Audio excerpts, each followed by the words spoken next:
আসসালামু আলাইকুম। আজকে সর্বশেষ সংবাদ জানাবো আমি নুসরাত। প্রথমেই জানিয়ে দেব সংবাদ শিরোনাম। সংসদের স্পিকার পদে আলোচনায় ডক্টর আব্দুল মঈন খান।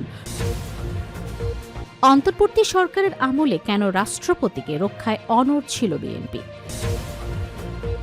সর্বশেষ জানাবো নিত্য প্রয়োজনীয় পণ্যের দাম কমানোর ঘোষণা কারওয়ান বাজারের ব্যবসায়ীদের। শিরোনাম শুনলেন, এবারে বিস্তারিত। ত্রয়োদশ জাতীয় সংসদের স্পিকার পদে কে বসছেন, এই আলোচনা এখন সব মহলে।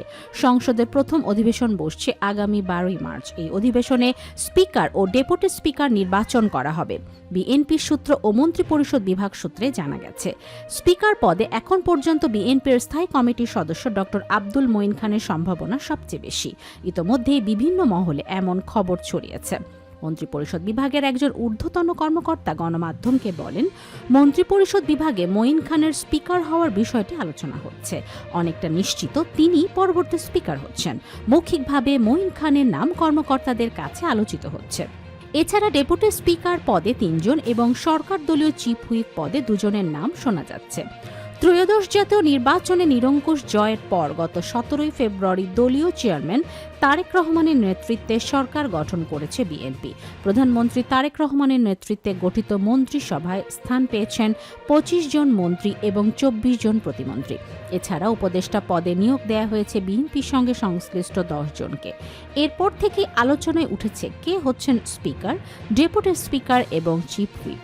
এ নিয়ে বিএনপির নেতাকর্মীদের পাশাপাশি সাধারণ মানুষের মধ্যে আলোচনা ও কৌতূহলের শেষ নেই।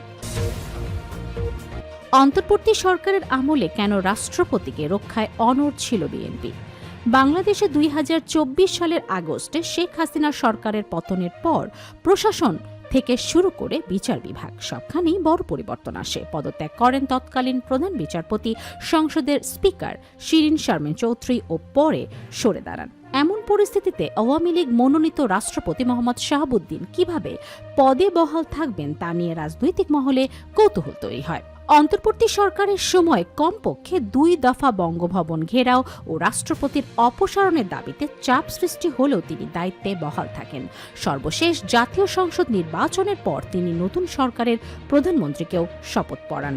দৈনিক কালের কণ্ঠকে দেয়া এক সাক্ষাৎকারে রাষ্ট্রপতি বলেন, আমার দুঃসময়ে বিএনপির সহযোগিতা শতভাগ ছিল। তিনি অভিযোগ করেন, অন্তর্বর্তী সরকারের ভেতর থেকেও তাকে অপসারণের চেষ্টা হয়েছিল। তবে বাংলাদেশ জাতীয়তাবাদী দল বিএনপি ও সশস্ত্র বাহিনীর সমর্থন পেয়েছিলেন বলে দাবি করেন তিনি। কেন অনড় ছিল বিএনপি? রাষ্ট্রপতি পদ থেকে মোহাম্মদ শাহাবুদ্দিনের অপসারণের দাবি যখন উঠছিল, তখন বিএনপির সিনিয়র নেতারা রাষ্ট্রপতির অপসারণের বিরোধিতার কথা বলেছিলেন প্রকাশ্যেই।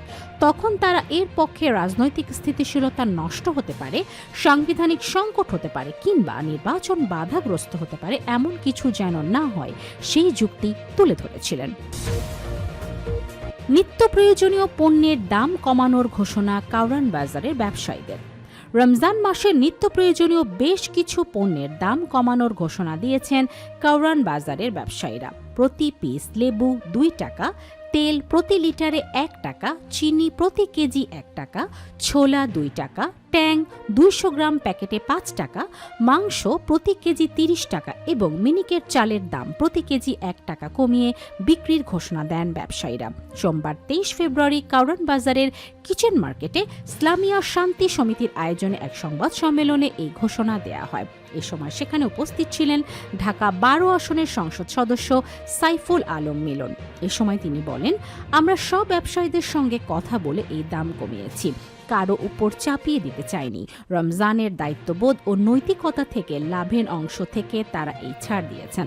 সংবাদ সম্মেলনে কারওয়ান বাজারের পাকা মার্কেট আড়তদার সাধারণ সম্পাদক সাইফুল ইসলাম সুজন বলেন, আমরা শ্রীমঙ্গল থেকে 11 থেকে 12 টাকা পিস লেবু কিনি।